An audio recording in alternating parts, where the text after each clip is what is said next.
Married at First Sight Australia, Episode 25, The Commitment Ceremony. Well, we all saw the commitment ceremony yesterday. What a palaver! I'm just going to touch on one or two of the couples. But first of all, we had Brent and Tamara. Tamara, every time she speaks, she looks like a deer in headlights. You saw her sitting on that couch, staring into space, talking. Something was coming out of her mouth. She was just babbling. At the same time, fiddling with her fingers, her hands, her rings. Oh dear, this girl. Her and Brent didn't spend any time together at the retreat, as we all saw. She got scared the minute she saw him, was it by a bunch of flowers, and it said Mrs. Vitiello, whatever his name is, on the back end of it. And it all stemmed from there. From the beginning, I told you she wasn't into him. I haven't spoke about them since, because I knew this was going to happen. She played the game as long as she could. That's what we saw yesterday. Poor Brent got the raw end of the deal. He thought things were going so rosy. They went through their little troubles and they picked it all back up again. And he thought, yeah, I'm on the home straight now. That's the way he was thinking. I'm not surprised this has gone the way it has. Not surprised, not in the slightest. But poor Brent at the end of it. I feel sorry for him, I really do. But another thing I did notice in last week's commitment ceremony, when them two were on the couch, and she was saying how they got on so well, and when he has his low mood, she stayed out of his way and so forth. The low mood thing, staying out of his way, was a red flag for me. Is that how you work a relationship, having to avoid somebody because they're not in a good space to talk? Oh no, darling. That cannot run. I'm not going to be stepping on eggshells around my man, wondering what mood he is in today. Not going to happen. So that was a big red flag for me to see that. And them still behaving like they're a happily married couple. No. So to see this happen this week wasn't a surprise. Not in the slightest. Moving on. The next people we saw on the couch were Cody and Selena. Now these two. She seems very happy, go lucky, excitable. You could all see that, especially at the couples retreat. We saw all of that. But I don't trust this relationship. I don't know what it is. I can't put my finger on it. Something doesn't sit right with me. He's not into her like she is into him. We all know that.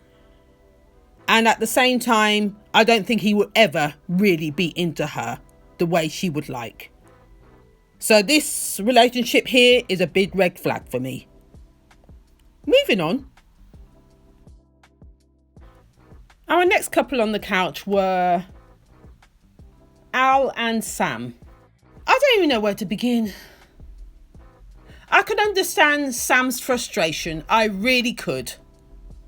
And I don't know why John the matchmaker was surprised by it. I really don't. Sam was perfectly right in how she described him. She described him as, what did she say? The maturity on him. There is none. He's entitled, privileged. He's a boy. He needs to man up.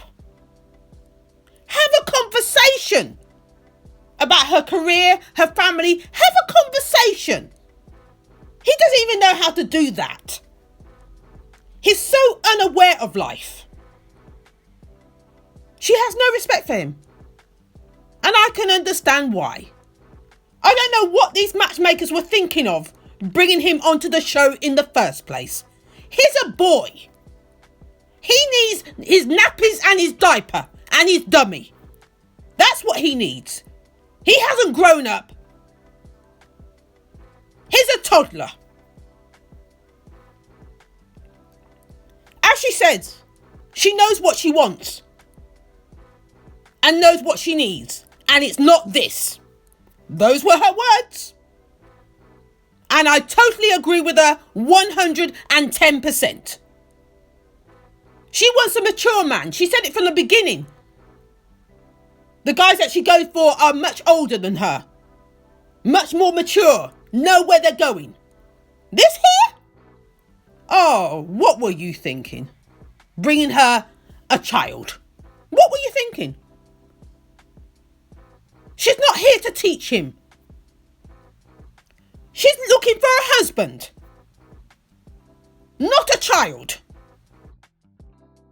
Fast forward when it came to them making their decision. She put to leave. And he decides to put to stay. And the eye roll she gave. Oh, dear me. Poor girl. To have to stay another week with him.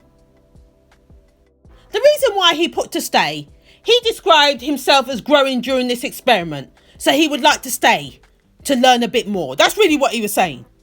Never mind her. But as she says, I'm not here to be friends.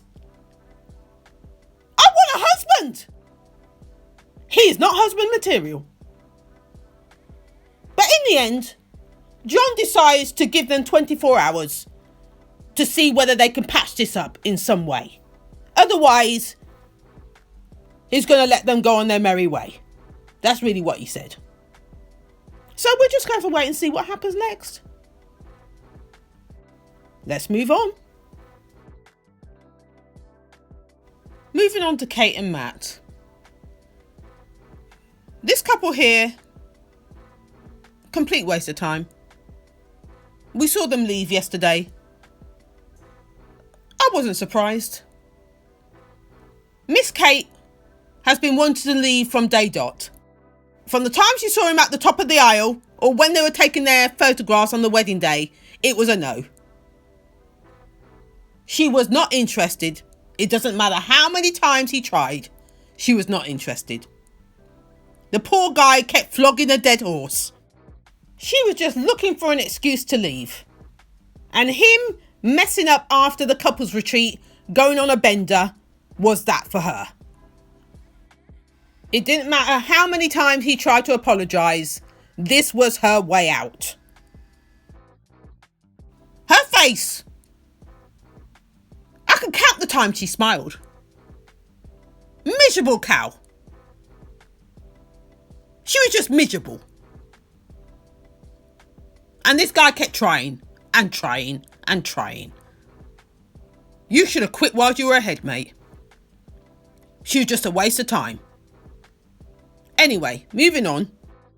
The next couple I'm going to quickly touch on are Olivia and Jackson. Did you see the way Alexandra put her on blast? Oh, yes. Miss Madam Olivia. She told Jackson, were you surprised by Olivia's behaviour? Something along those lines. And he was very shocked, as he said, at the barbecue with the snide jabs that she was making. He's never seen that side of her before. But then Alexandra turned around and said, but we have. We've seen it quite a few times. I know he was shocked to hear that. He was. He tried to play it off, but he was shocked to hear that. We also saw Olivia try to defend herself by saying she tried to warn him. She tried to warn him? Oh, this girl is a devil. She's a devil. I'm telling you. And then she also said something about she's trying to better herself for his sake. For his sake. Not for her sake. For his sake.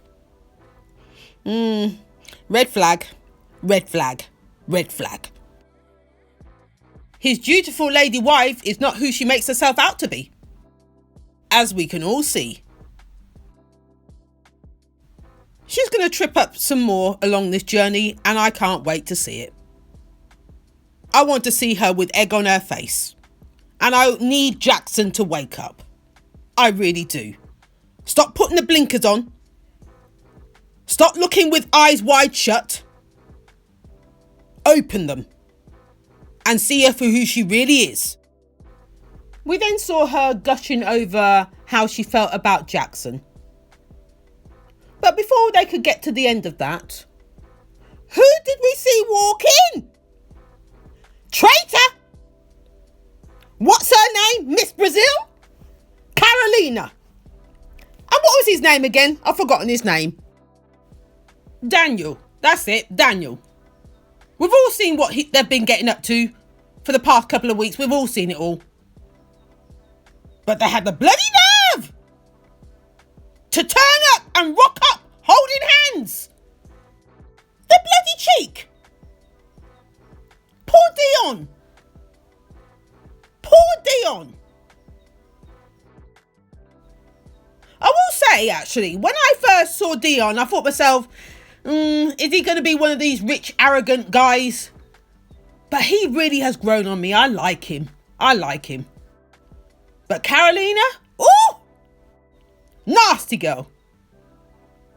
And did you see the way Miss Alexandra, the matchmaker, was disappointed with her last week on the couch? Her representation of Latino women was not what she was seeing from Carolina. She was disappointed. And she disappoints her once again. Oh. This is the first Latina woman you've seen on Married at First Sight Australia. And this is what we get? It's embarrassing. I'm actually not going to go in on him because it's not about him. It's about her. She's married to somebody in this experiment, Mr. Dion.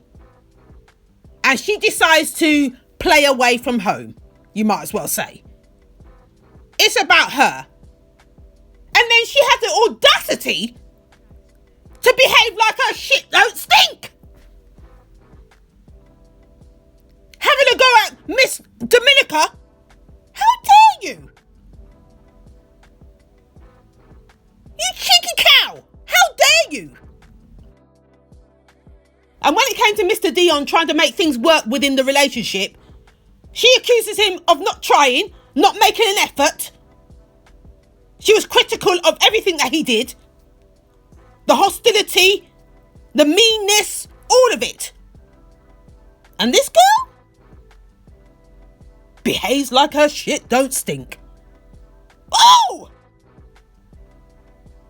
I just want to slap her.